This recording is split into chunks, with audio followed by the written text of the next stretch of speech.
वायकरांच्या खासदारकीला आव्हान देणारी शिवसेना ठाकरे गटाचे उमेदवार अमोल कीर्तीकर यांची निवडणूक याचिका मुंबई उच्च न्यायालयाने फेटाळली आहे आणि मतमोजणी फेरफार करून वायकर यांना विजयी घोषित करण्यात आलं असा कीर्तीकर यांचा आरोप होता।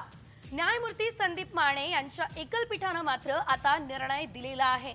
मुंबई उत्तर पश्चिम लोकसभा मतदारसंघात शिवसेनेच्या अमोल कीर्तीकर ईव्हीएम मतमोजणीमध्ये एका मताने आघाडीवर होते, मात्र पोस्टल मतमोजणीमध्ये 48 मतांनी वायकर यांचा विजय झाला। वायकर यांना 4,52,644 मतं मिळाली, तर कीर्तीकरांना 4,52,596 मतं मिळालेली आहे। त्यामुळे अगदी काटेकी टक्कर या दोघांमध्ये बघायला मिळालेली होती, मात्र आता हा अतिशय मोठा निर्णय देण्यात आलेला आहे। वायकर यांची खासदारकी कायम राहणार आहे। अधिकची अपडेट घेऊयात आमचे प्रतिनिधी सचिन गाड यांच्याकडून।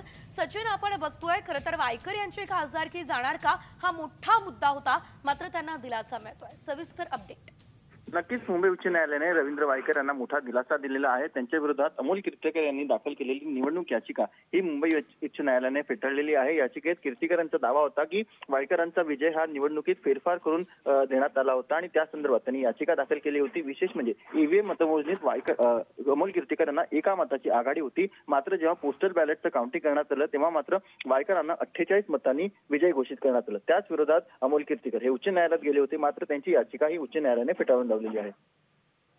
निश्चितच धन्यवाद सचिन दिलेल्या सर्व अपडेट्ससाठी। तर एकंदरीत जर आपण बघितलं, हा संपूर्ण प्रकार जो आहे तो लोकसभेत घडलेला होता आणि यावेळेस आपण पाहिलेलं होतं रवींद्र वायकर आणि कीर्तीकर यांच्यामध्ये अगदी काटेकी टक्कर बघायला मिळालेली होती।